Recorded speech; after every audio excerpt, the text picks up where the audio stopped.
I'm Holly, and with my sister Heather, you're listening to Haunted Family Podcast, a weekly podcast about the paranormal, unsolved mysteries, and even some true crime. And even.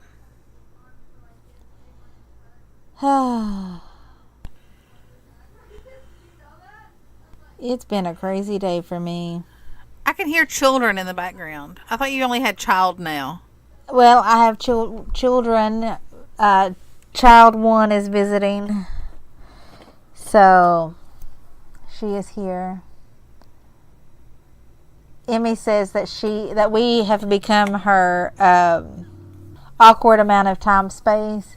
So, like, if she leaves class and she's got, like, an hour before work, she stops by the house.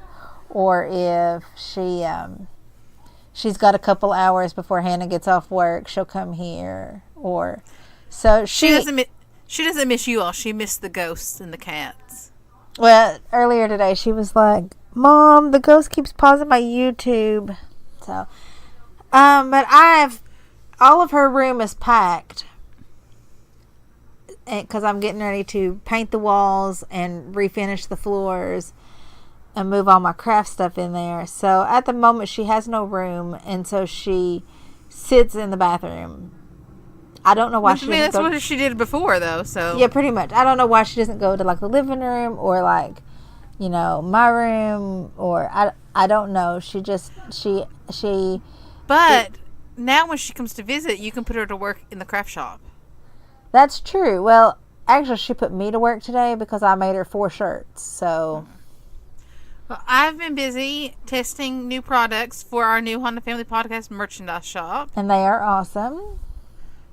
Hey, for those of you who don't follow us on Instagram, you should, because I've been giving little sneak peeks for some of the things I've been working on. And they are awesome.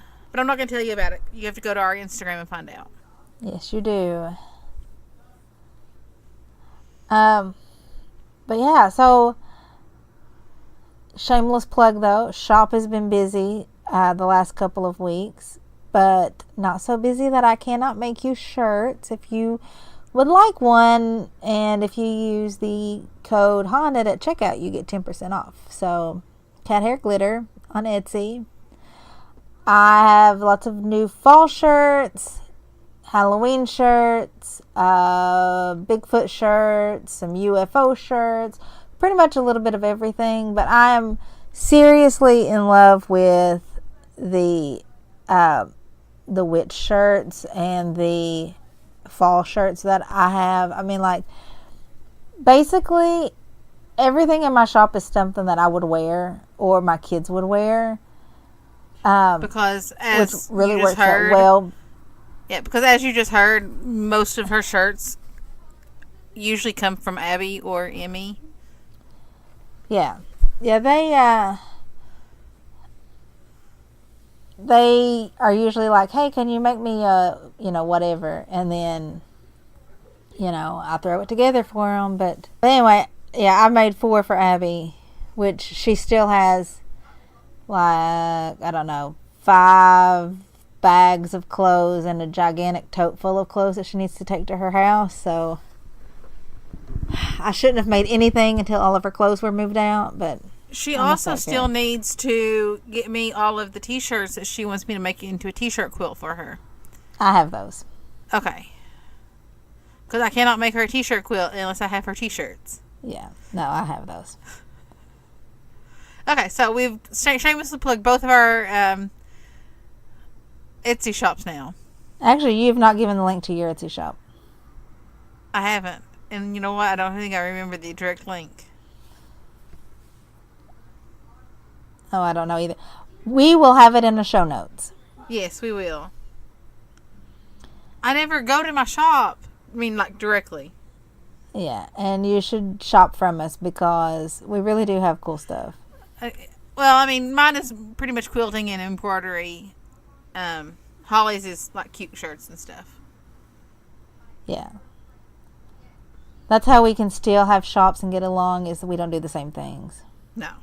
I was so excited about getting an embroidery machine and literally did, like, 2 things with it, and that was it. And so it rests on top of a shelf. And then I got a vinyl cutter like hers, and I literally do none of the same stuff as she does with it. No, because I don't do any kind of decals whatsoever, but Heather does a lot of decals. And actually, I hardly ever do shirts anymore either. I haven't listed any of my decals in my Etsy shop. You should. They're all on my eBay page. You should. You know what gets me though is that Etsy charges you a fee for every listing. That's true. That annoys me. I like eBay where my fees just come off the sale. Right. Okay, let's get on with the show. All right. Well, reading the episode title, they know that we're talking about UFOs tonight. They probably don't. Okay, they probably don't. We're talking about UFOs tonight. Yay, UFOs. For those that don't know, Holly and I grew up in the small town of Paintsville, Kentucky. Actually, we grew up in Van Leer, Bank Mule Pride. Yeah, we were next door neighbors to Loretta Lynn. Yeah. But Paintsville gained some notoriety several years ago when a book called, was it Weird Kentucky? Yeah, I think so. Yeah, it was called Weird Kentucky, Your Travel Guide to Kentucky's Local Legends. I was working for the local sheriff's office at the time. I didn't know this book was coming out, but it came out, and not long after it came out, we started getting phone calls at the office. The first call, I answered it. I was like, well, that's weird. Hung up the phone. Just kind of gathered as many people as around. I was like, okay, does anybody know about a UFO hitting a train? And they're all like, what? No? And then we just kept getting calls. And like for about 2 weeks, we'd get sometimes 20, 30 calls a day, it seemed like. And this book told a story of apparently, okay, I've pulled up the National UFO Reporting Center's log on this report. It apparently happened on January 14th, 2002 at like 2:47 in the morning, when a CSX truck that was coming from Russell, Kentucky, going towards Shelbyana, Kentucky, got just outside of Paintsville and was hit by, saw lights hovering over the tracks, and then was hit by something.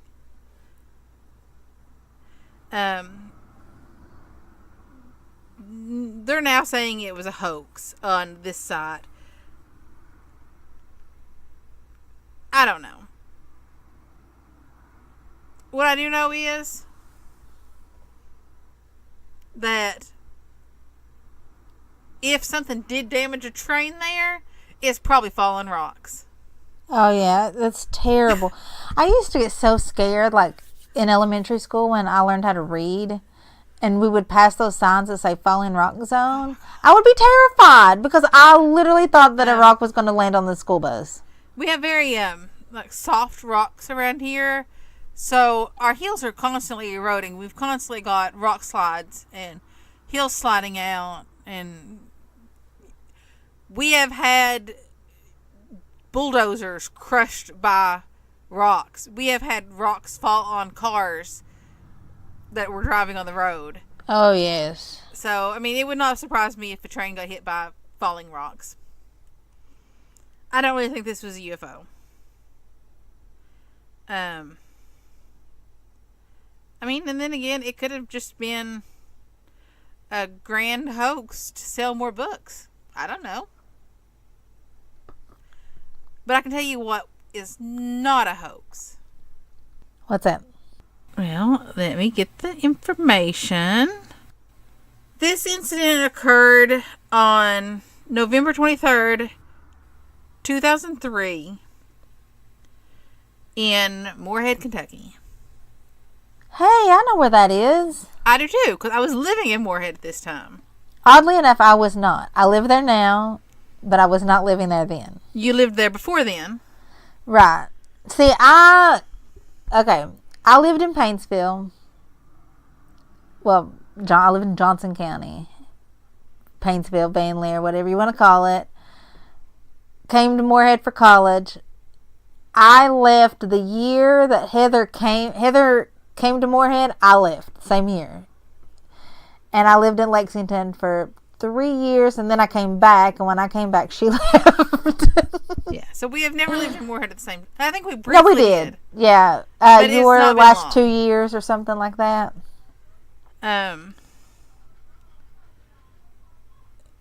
So on this night, a UK professor. It's really not that they're only like to have UK professors living in the Moorhead area and Moorhead professors living in Lexington area. Yeah. I had a couple of professors who lived in Frankfurt when I was at Moorhead.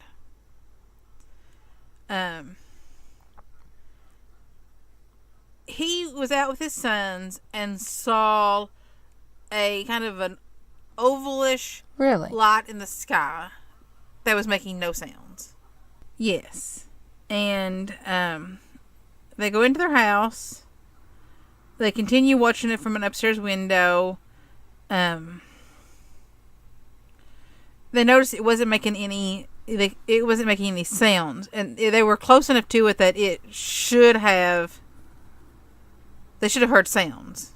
Well, around the same time, other people in the community saw this oval light in the sky. All of this happened around the Adams Lane area of Moorhead. I don't know where that's at. I mean, it's still kind of in town-ish, but it's more in the country area, so there's trees. Oh, okay. I'm thinking it's close to like Walmart-ish. So, also at the same time, another individual who didn't live on Adams Lane, but he lived kind of on the next street over. There was a large field and some trees behind his house. He heard a woman screaming for help. So he first did what everybody in our area would do. He got a spotlight out. Because honestly, most people around here have one. I do not, but a lot of people do. I don't. I have some really bright LED headlamps because I have a farm. I have animals that I sometimes have to check on in the middle of the night. So the guy who shined his spotlight out and didn't see anything then called 911 and reported the incident. And I actually have. I'm going to play the 911 recording for you all. Hopefully it picks up well. If it doesn't, I'll see if Holly can add in the audio. Okay. I should be able to if we can't get it to go. Okay. But Moorhead 911. Yeah, I live at 472 Skaggs Road, and there's a big giant field back behind my house, and I could swear I heard somebody singing back there. Okay. And it sounded like they were struggling, and it was backed up the hill, like if you're looking at the hill off of Skaggs Road, and it's back up to the left. Okay, you're at 472 Skaggs Road. If they're standing in front of your residence, where is it at? They're standing in front, looking at my house, back up to the left. Adams Road, Adams Road's right there too. It sounded like it was coming up there from there off of Adams Road. You think it's like from the area of Adams Road? Yeah. And it sounds like a female struggling? I swear it sounded. My dog started barking. I walked outside. I got my spotlight out, and I couldn't see anybody in the field. okay.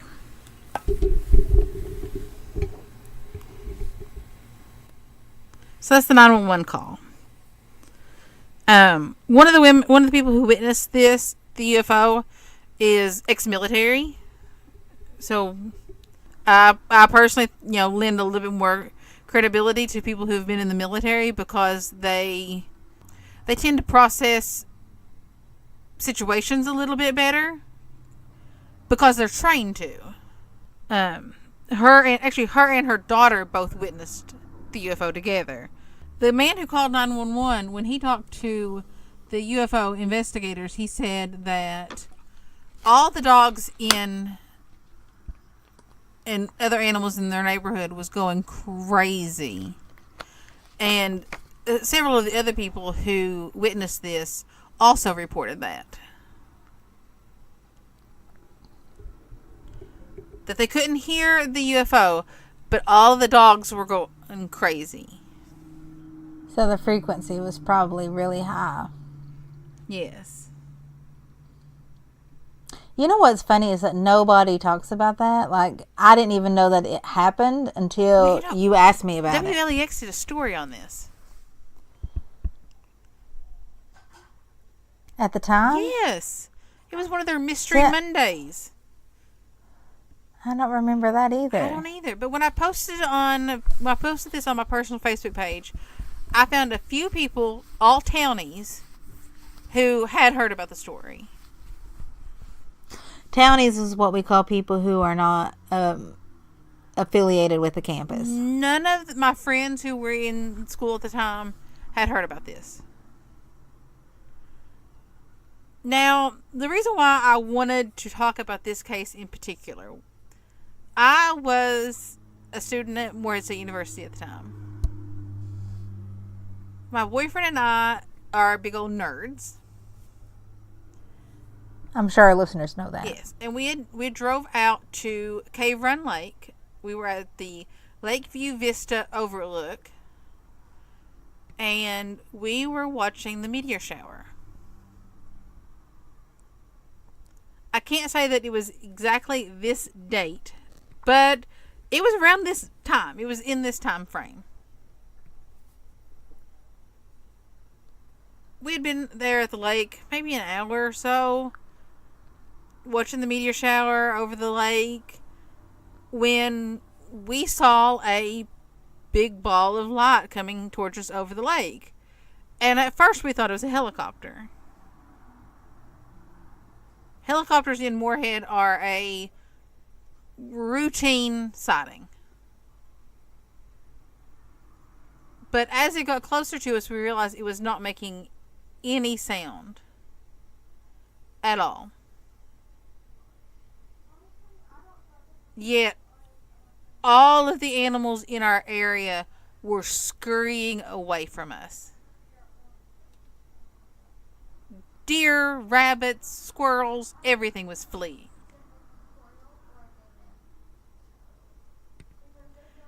And this got close enough that I could have thrown a rock and hit it.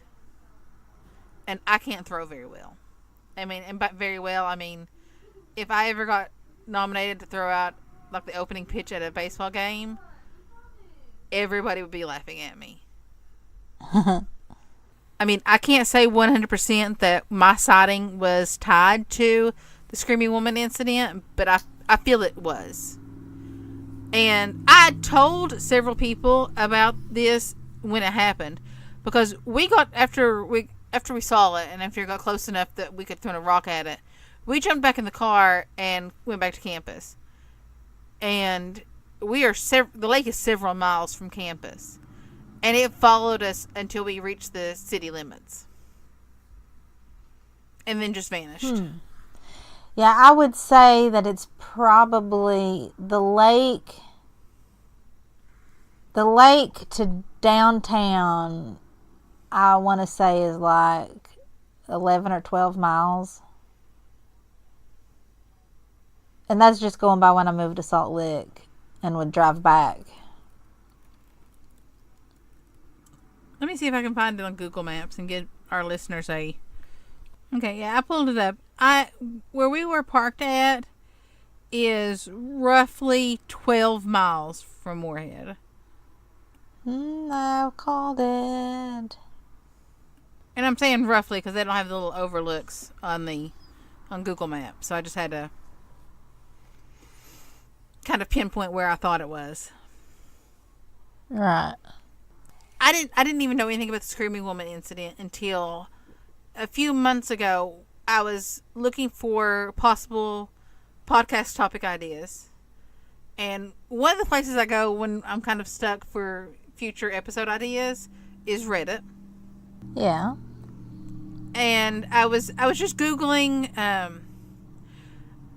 Googling, I was on Reddit and I was typing in just Kentucky in a few different subreddits, and I typed it in one, and Moorhead Screaming Woman came up, and I was like, what is this? And that led me down the rabbit hole.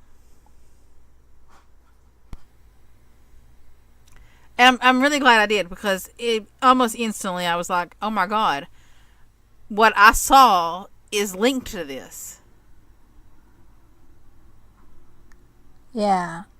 I mean, I can't say that I've, well, I was gonna say, I can't really say that I've ever seen a UFO here, but, I mean, we've mentioned it several times. Pretty sure there was an alien in the house that I lived in with my ex-husband. We've talked about him on the show, Doughboy.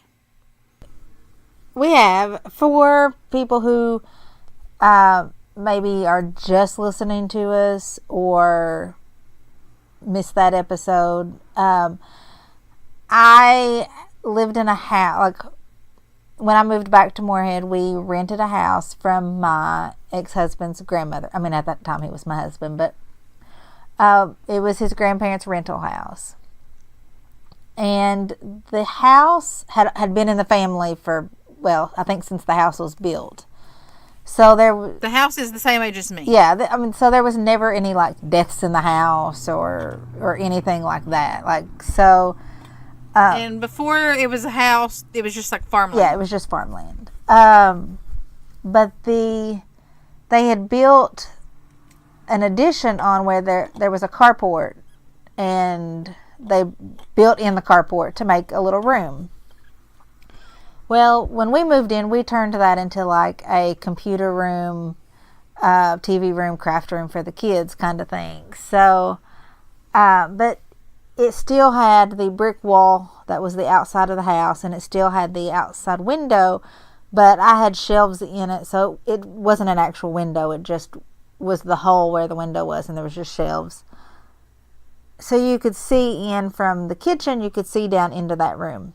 And one night I was home alone, and I went to the kitchen to get something to drink, and we had like a little a small refrigerator we kept drinks in, and I opened that little refrigerator, and I was eye to eye with it looked like a skinny version of Pillsbury Doughboy. I mean, it was white, it was kind of fluffy, not fat, but I mean, it just looked like it would have been soft if I like reached out and touched it. I don't remember eyes. I think they were just like black dots, I think. And there was really no mouth. There was no like feature. You know, it just looked like a doughboy. But when it looked at me, it looked just as surprised to see me as I did it. And we just sat there and stared at each other for a while. And it was standing like by my ex-husband's computer, because this was before everybody had laptops and could be portable. So we had two desktops right beside each other.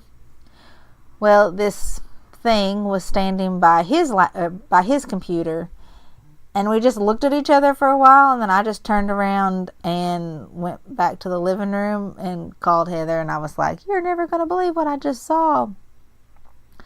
But then the girls saw the same thing. I don't know how long later. They had rolling blinds in their room, because these children, if they saw the slightest bit of daylight, they were up. Of course, they're not like that now, but when they were little, they would wake you up at like 6 o'clock in the morning if they saw any daylight. So I put rolling shades, and then I painted a scene, like an outdoor scene on it, so that it would be keep the light out. Well, one night I tucked them into bed, and the shade fell, and when it fell, it was standing right outside their window.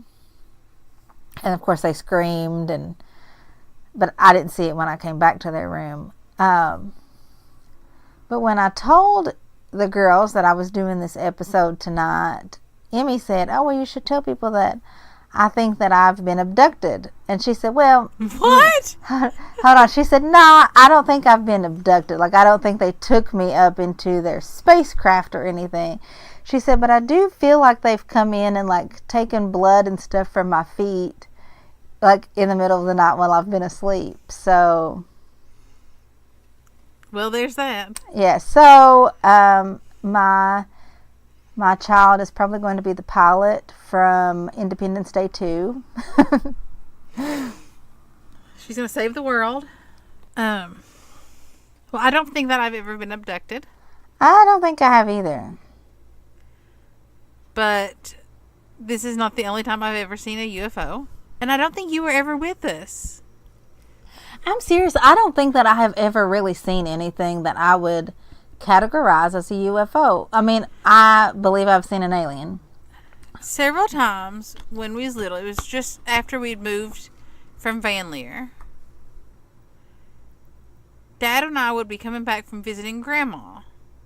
And this was before they put the new road in through Van Leer. Right. So, for reference, guys, it's on the opposite end of the county, and it probably took about 30 minutes to get from one house to the other. Well, we'd be coming down that straight stretch where the bookstore is now, but at the time it was a gas station / grocery store. Mm-hmm. Powers And Market. you know, like straight in front of you, you can see the radio tower. Right. Well, I remember several times, not only would we stop, but several other carloads of people would stop because you could see balls of light playing like tag across the horizon there. Moving a lot faster than like any jet I would think that the U.S. would have could move. Doing just some insane maneuvers. That's crazy. And we don't live near anything that there would be airplanes being tested. No. I mean, the closest would be Wright Pat, and that is 4-5-ish hours away. But I mean, this would be doing testing and maneuvers over like Paintsville. I thought they normally did that over non-populated areas. Right. I don't know. I mean, unless they consider the people of Paintsville a waste of oxygen. Well. They don't care if a jet lands on their house. I mean, that's kind of harsh, but no, I mean, so I've seen them up on occasion. And I don't even know if I want to even talk about this. Because I'm sure that what's happened lately is not UFOs. Okay. But I feel like it should be mentioned too. So, a few weeks ago, I had to have a few moles removed and tested for skin cancer. That part is irrelevant, but well, I mean it's kind of relevant because I was going home from my boyfriend's mom's house, who lives directly in front of us, a little earlier than normal, so that I could get in bed and go to sleep, so I could be in Lexington, which is an hour and a half away from me, for a 9:00 appointment. So I was walking home, I was walking my dogs, and I was kind of just on autopilot, and I was looking up to the sky. I was looking up towards the southeast, and I see two lights moving across the sky super, super, super fast. And they are super close together. And right at the point where they would cross paths, both their lights went out. That's scary. Yeah. And then like a week later, almost to the day, I'm outside around the same time of night, looking up in the same part of the sky, and I see a star. And then suddenly the star just bloop. Nothing. So I don't know. It's crazy. I'm probably losing my mind. Probably. So Kentucky is home to a couple fairly famous UFO incidents. Aside from the UFO hitting a train. Yes. And actually, I briefly mentioned this on our Instagram page several months ago. In January of 1948, a 25-year-old captain in the Kentucky Air National Guard, Thomas Mantell, died when his F-51 Mustang crashed. I mean, that happens. Yeah. We lose pilots. We lose pilots. They crash. What's odd about this is that he was chasing a UFO. A UFO that was seen not only by people on the ground at Godman Airfield, Fort Knox, but at the Clinton County Army Airfield in Ohio, and the Lockburn Army Airfield, also in Ohio. And they reported seeing a flaming cone of gaseous green mist trailing behind the object. I mean, this was, the 1940s, so they were seeing this with binoculars, basically. That's crazy. So he didn't make it, right? So we can't ask him what he saw? No, but he did radio to air traffic controllers that what was in the sky with him was metallic and of tremendous size. Wow. I feel like I need to come up with a UFO story now. Yeah. His plane went down on the Kentucky-Tennessee state line in Franklin, Kentucky. His seatbelt was shredded. His wristwatch had stopped at 3:18 p.m., the time of the crash. And I believe that they actually tried to say that the official thing that he was chasing was a weather balloon. Of course. Why is it always a weather balloon? I don't even know what a weather balloon is.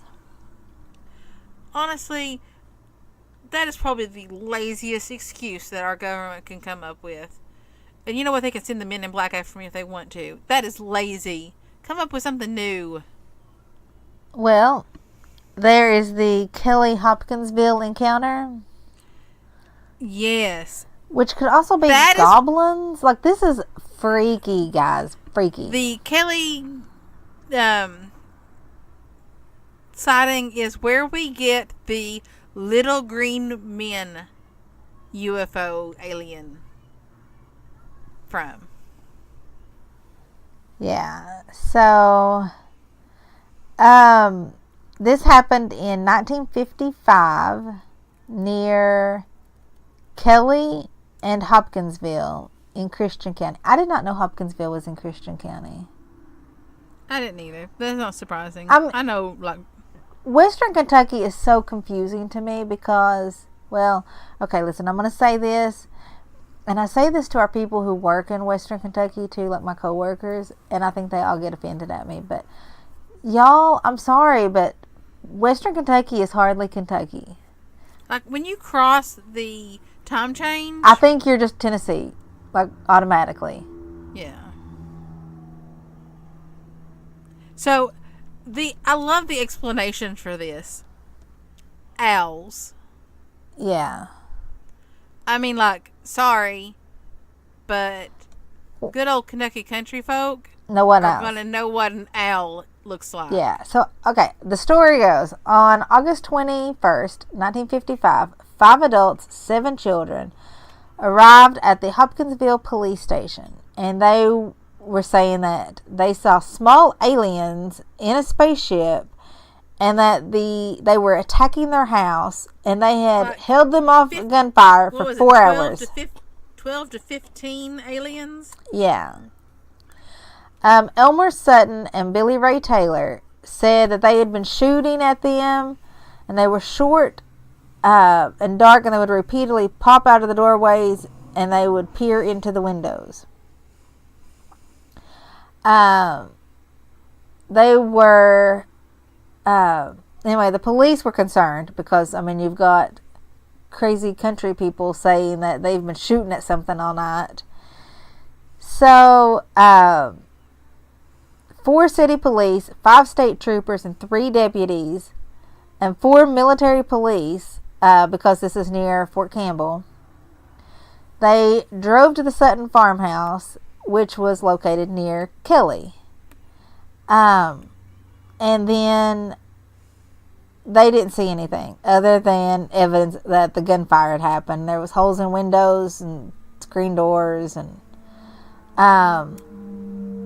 Glenna Lankford and her kids, Lonnie, Charlton, and Mary, Elmer, and John Charlie, and their wives Vera, Aileen, O.P. Baker, Billy Ray Taylor, and his wife June. Anyway, whole bunch of people. And they were all saying that they saw this. And all these people, they used to be carnival workers, but they were visiting the people who owned the house. The next day, all the visitors just packed up and left because they were afraid. And the aliens came back like at 3 a.m. It's crazy. It got lots of press. Although at first they didn't really refer to them as little green men, but then later they did start saying that they were starting to call them little green men because they were saying they were between 2 and 4 feet tall, with large pointed ears, claw-like hands, and eyes that glowed yellow, and spindly legs. Now listen, what I saw did not look anything like this. So, but there's different descriptions for you for aliens. So, right? Maybe you saw an alien from a different planet. Maybe. I don't know. I will say that it always makes me mad when, especially when people from like cities, like, don't you be coming from New York City and telling us that what we're seeing is just an owl. Unless you live in the country, don't be telling us that we're just seeing a common animal. That's ridiculous. Sorry. Yeah, I mean, we know what owls look like. I mean, I live in the city. I am not a country person at all. And I know what an owl looks like. I saw an interview recently with a descendant of this family. And they still maintain that it is that what they saw happened. What'd they say? They pretty much repeated the whole story, verbatim, and, I mean, it's kind of good in their favor that they still remember. And that, it talked about how, especially some of the older family members, kind of had a little bit of, PTSD from the experience. They didn't call it PTSD, but, you could tell that's what they were hitting at. Right.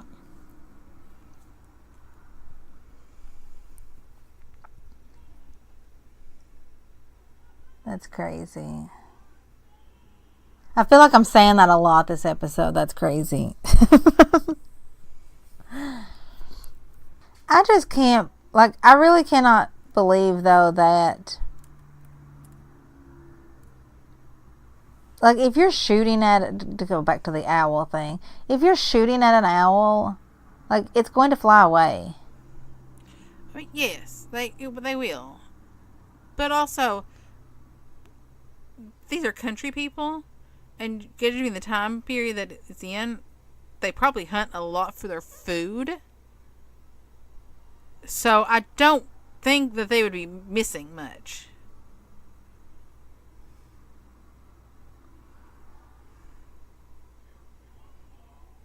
Yeah, well, I mean, I don't either. But I think, I mean, I don't know about other states, but we do tend to,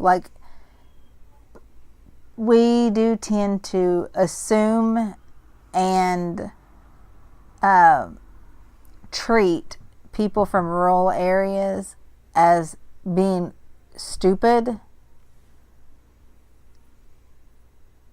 So, I mean, I could see where they would just be like, okay, it's an owl, and you were shooting at a nest of owls all night. Because, like, we assume that they are stupid because they live in the country, and we assume that they are stupid because they probably do hunt mainly for their food. I don't know. We're just, I don't know if other states do it, but Kentucky is really, I don't know. We're just not nice to our people in the country. Okay, so here's something that some of our listeners might remember, or at least vaguely remember. The lights over Phoenix. I don't remember that at all. We watched it together on the news. Did we? We did. It happened on March 13th, 1997. And it was seen by thousands of people. It's a formation of lights, almost like a carpenter's square. Mm-hmm. And it moved pretty much from one end of the state of Arizona to the other. And actually it was spotted in Nevada and Sonora, Mexico. Oh. Yeah. Why do I not remember that?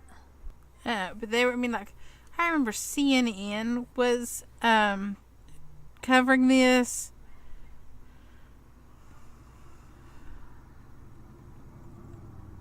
This, despite the fact that people were zooming in on it with telescopes, and there are, up close videos of it, the government said that it was flares.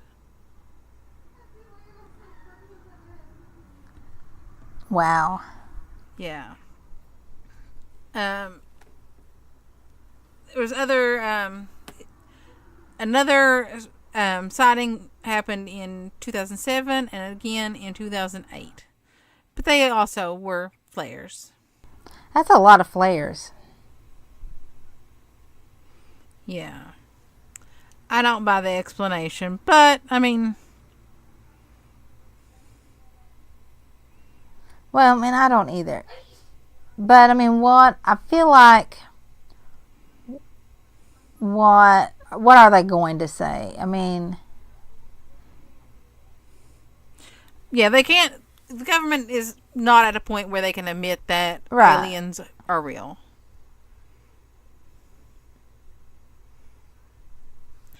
I personally believe that space is too vast for us to be the only intelligent life forms. The likelihood of us being the only intelligent life forms out there is, I mean, it's preposterous. But also, it's kind of lonely to think that. Right. I mean, I believe that there's stuff out there. I don't know how often it makes its way here. I don't know. I do think that we have had visitors. I mean, I just think that it would be crazy to think that there's nothing else here. Like there's nothing else in the entire universe. There are just too many planets and too many galaxies for there not to be something. And I feel like this is just a first parter of this topic because there are just too many stories and too many, there's just too many stories that there's no way we could cover them all. Exactly. So I feel like today is just here's some local stories. Yeah, or some big ones that we remember. There's something I want to touch on. Yeah, there's something I want to touch on before we start wrapping it up. Retired Democratic Senator Harry Reid. While he was a senator, he helped set up and fund a secret Pentagon UFO unit. Really? The Advanced Aviation Threat Identification Program. And even now in his retirement, he is still kind of working to advance UFO research and funding. That's very odd for a U.S. senator.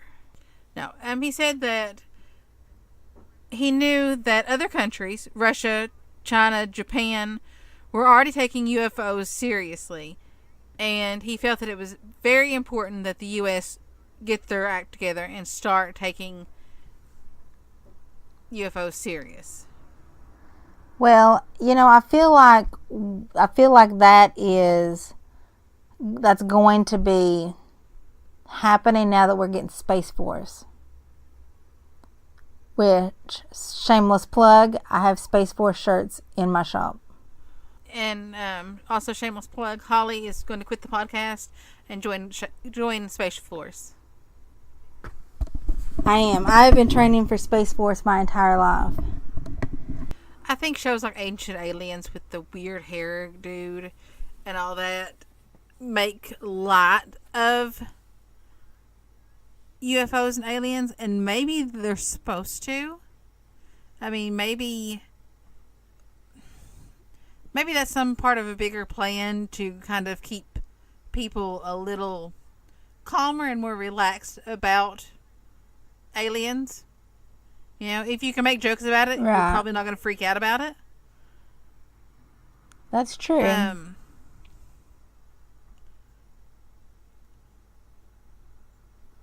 I've seen too many interviews with pilots, Air Force pilots, Navy pilots, commercial pilots, where they have said absolutely there was something in the sky with us that could outmaneuver us and was not of this world.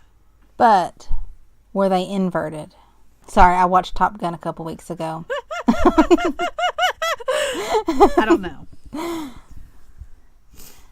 And we've been watching the Revenge of the Nerd movies too, and I'm just like, listen, Gilbert, I'm trying to give you some advice. Do not fly with Tom Cruise. He is going to kill you. I don't know. And like Holly said, we will cover UFOs again. There are way too many stories for this just to be the first and only time we talk about UFOs on this podcast. I think I closed out that window. What? Let me see if I can pull it up again.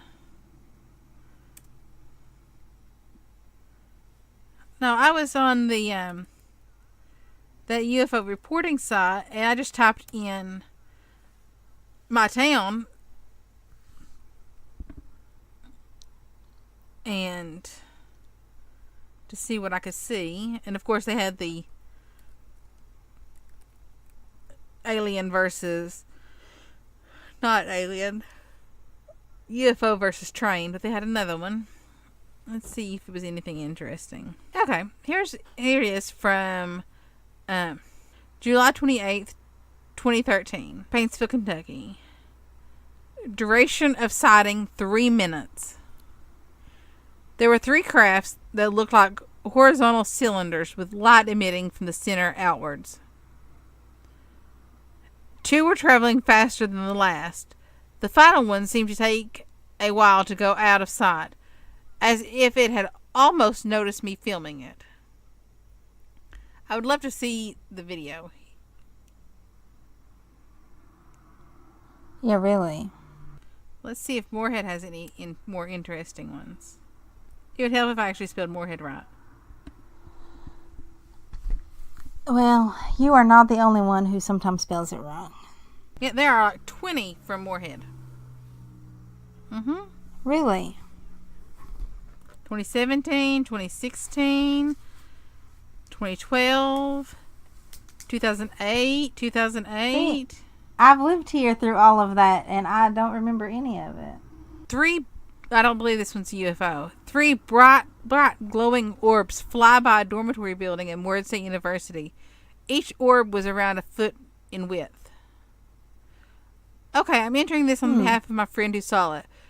Primarily due to the fact that I'm more interested and he is not at all. We're on the 11th floor of a dorm at Moorhead State University. Suddenly, my friend claims he saw 3 bright lights that were golden in color fly by our window. Immediately, we check outside by opening the window as much as we could. There was no other light source that could have caused it. I don't think that was a UFO. I think that might be one of the other phenomena at Moorhead State University. Also known as ghosts.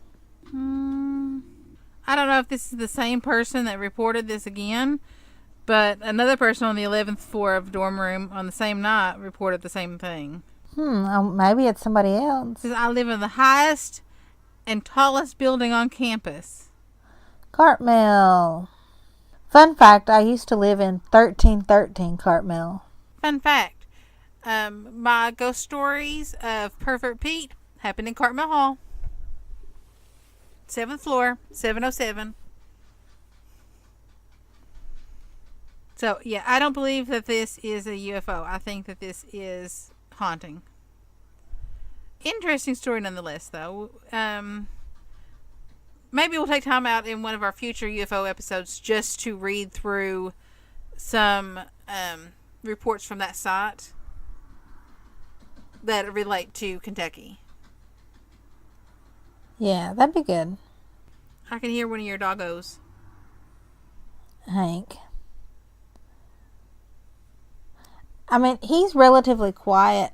Like, he doesn't, like, bark or anything, and I could probably let him in here. But being a Frenchie, he only does 2 things. He farts and he snores. But he does it constantly. Like, even when he's asleep, he's farting. I think he snores when he's awake. So, do we have a stupid criminal for the week? Actually, I think it's a tie between the one I sent you earlier and the one I heard on the news tonight. Yeah. I let me read the one that you sent me just because it's my speed. Okay. Okay, people. If you know me at all, you know that I'm obsessed with a few things. Cats. Cats. Dogs. Glitter. Cats, dogs, glitter, all things pink. Podcasting. Yeah. Crafting, especially with glitter. And okay. Star Wars. Yeah, Star Wars, yes. Like, I love Star Wars.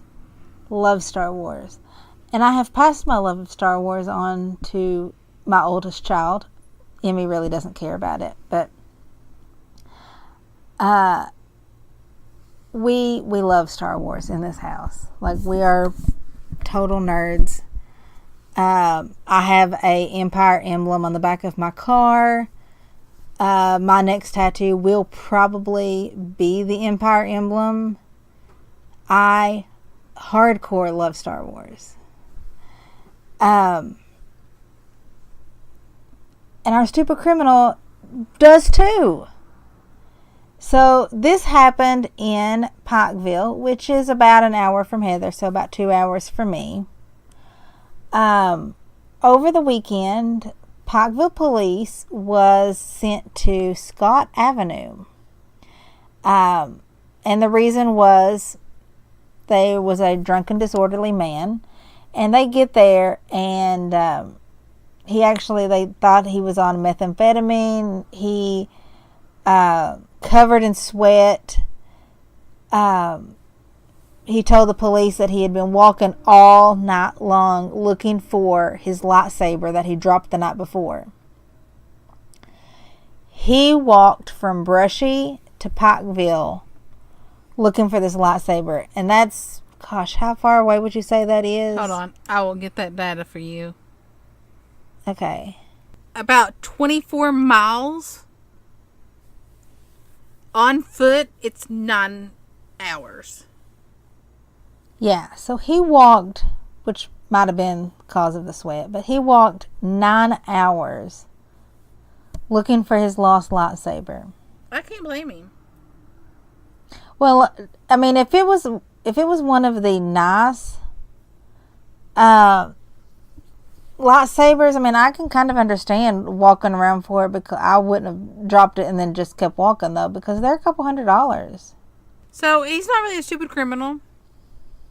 Well, I mean, he was drunk and disorderly. But, I mean, I'd get drunk too if I lost my lightsaber.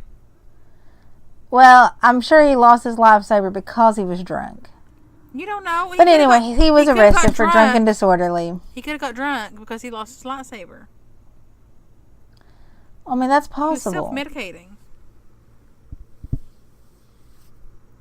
Yeah, so, I mean, not really a bad criminal, but, I mean, at least he wasn't driving and looking for his lightsaber while drunk. Okay, well, I have a stupid criminal. Okay. Her name is Abigail Farley. I was going to say, Abby is not a stupid criminal. Okay, but this Abby maybe. Oh, yeah, she is. She got charged with extortion. What? Yes. The 19-year-old was reported missing by her father. He said the father told the police that he had received several text messages ordering him to leave $600, and then the ransom dropped to $400 at a specific location. Or, bad things would happen to his daughter. Well, the Corbin police did the best thing that they knew how. They called up the FBI. FBI pinged her phone. Turns out it was the text messages were coming from her phone. She was using one of those free texting apps where you can, pretty much make up a number to text her father ransom notes. Saying that she had been kidnapped and demanding money. She really had not been abducted. She was just hiding out at a friend's house. Oh, man.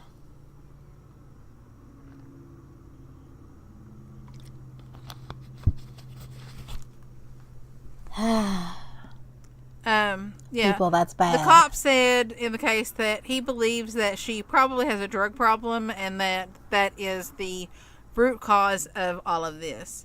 And judging from her booking photo, I would say he's probably right. So let's hope that she gets the help that she desperately needs and turns her life around. It'll probably be a while before her dad forgives her, though. I